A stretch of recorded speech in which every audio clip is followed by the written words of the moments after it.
राष्ट्रीय शैक्षणिक धोरण 2020 नुसार BA-BSc प्रथम वर्षासाठी नव्यानं सुरू करण्यात आलेला इंडियन नॉलेज सिस्टीम अर्थात भारतीय ज्ञान प्रणाली या विषयावर आपण उद्बोधन वर्गाचं आयोजन केलेलं आहे आणि त्या उद्बोधन वर्गाचं पहिलं पुष्प आणि जे ग्रंथप्रिय आहेत, शिस्तप्रिय आहेत, आपल्या लायब्ररियन ग्रंथपाल डॉक्टर अनिल जाधव यांनी गुंफलेलं आहे. आणि प्राचीन भारतीय ज्ञान परंपरा काय होती, कशी होती याचा सांगोपांग आढावा त्यांनी आपल्या व्याख्यानातून घेतलेला आहे. मानवी जीवन हे पूर्णतः विद्यार्थी मित्रांनो निसर्गावर आधारित आहे. निसर्गाशी साहचर्य साधण्यातून जे नॉलेज आमच्या पूर्वजांनी मिळवलं, आमच्या प्राचीनकालीन ऋषीमुनींनी मिळवलं, तेच नॉलेज आता आम्ही नव्यानं शिकण्याचा प्रयत्न करत आहोत.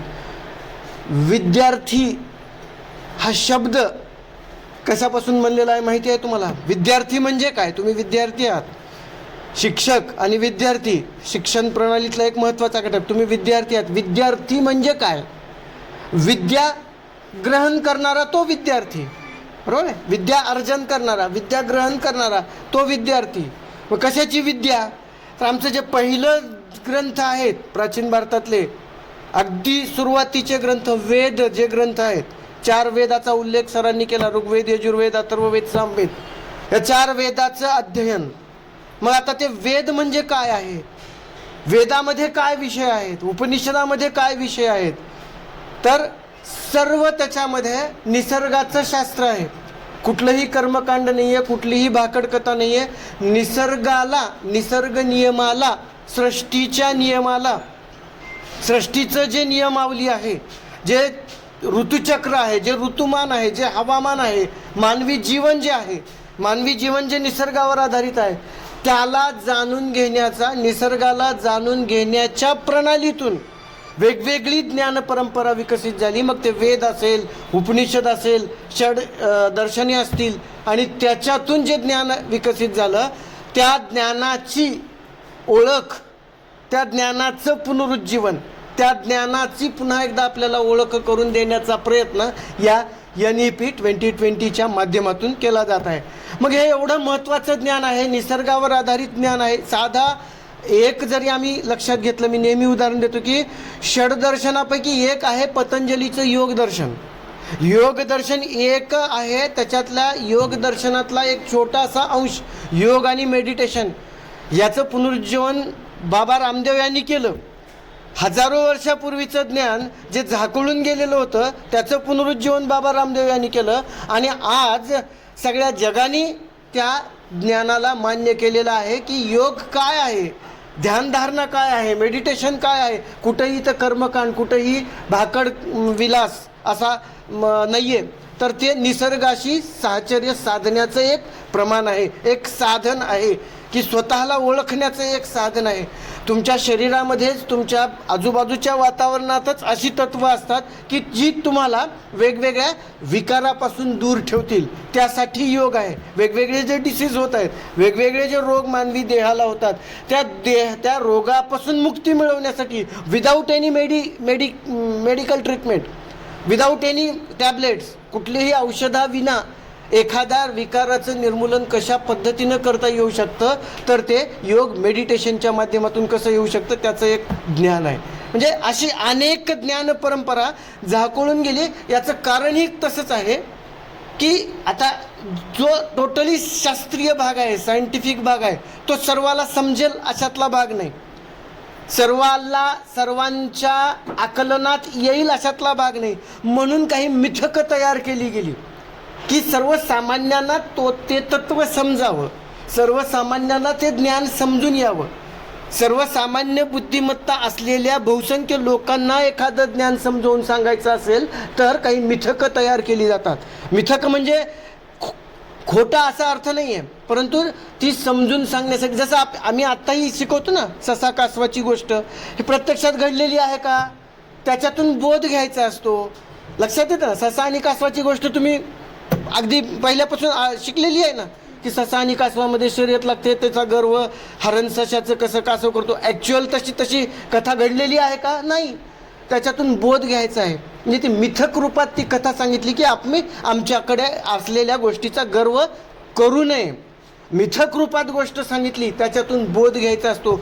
तसं ती जे भारतीय नॉलेज आहे त्या नॉलेजचं जेव्हा मिथकात रूपांतर झालं आणि मिथकाचं एवढं प्रस्थ वाढलं की मग त्याच्यावर इतक्या आवरण भाकड कथांची रचली गेली, इतक्या त्याच्यामध्ये कल्पना विलास रचला गेला, इतक्या भाकड कथा रचल्या गेल्या की मूळचं ज्ञानच आमचं म्हणजे नाहीसं होऊन जातं की काय, अशी कंडिशन निर्माण झाली. मग पुष्कळ भाकड कथा निर्माण झाल्या, प्रचंड भाकड कथा, प्रचंड खोट्या गोष्टी, त्याच्यात इतका शिरकाव झाला की मूळ ज्ञानच आमचं लोप पावतं की काय, अशी कंडिशन निर्माण झाली. अजूनही आम्ही असं समजतो किंवा आमचं धर्म असं सांगतं की मारुती जन्मल्या सूर्याला गिळायला गेला. बरोबर आहे? पॉसिबल आहे का? किती तप्त गोळा आहे तो सूर्य, म्हणजे तारा मोठा ह्या विश्वातला, त्याला गिळणं शक्य आहे का? किती अंश सेल्सिअस तापमान असतं तिथं? हे पॉसिबल नाही आहे. फक्त काही रूपकात्मक पद्धतीनं म्हणजे आपल्याला सर्वसामान्यांना काही गोष्टी आकलन व्हाव्या यासाठी मिथकं रचली गेली आणि त्याचं रूपांतर भाकडकथात झालं. भाकडकथात गेल्यामुळं आमचं नॉलेज थोडंसं रसातळाला जातं की काय, अशी कंडिशन निर्माण झाली. मध्ययुगीन काळात जी आक्रमणं झाली त्या आक्रमणाने अतिशय ज्ञानाचा भांडार असलेली, मोठ्या अशा प्रकारचं ज्ञान भांडार असलेली आमची तक्षशिला, नालंदा, विक्रमशिला, कांचीपुरम, वेगवेगळ्या विद्यापीठाचा सरांनी इथं उल्लेख केला की फॉरेनची लोक म्हणजे परदेशातून लोक इथं स्पर्धा परीक्षा देऊन, आजच्या भाषेत स्पर्धा परीक्षा देऊन इथं प्रवेश घ्यायला उत्सुक होते आणि इच्छुक होत होती. आणि एवढं नॉलेज, एवढं सिस्टीम आमच्या याच्यामध्ये सामावलेलं आहे.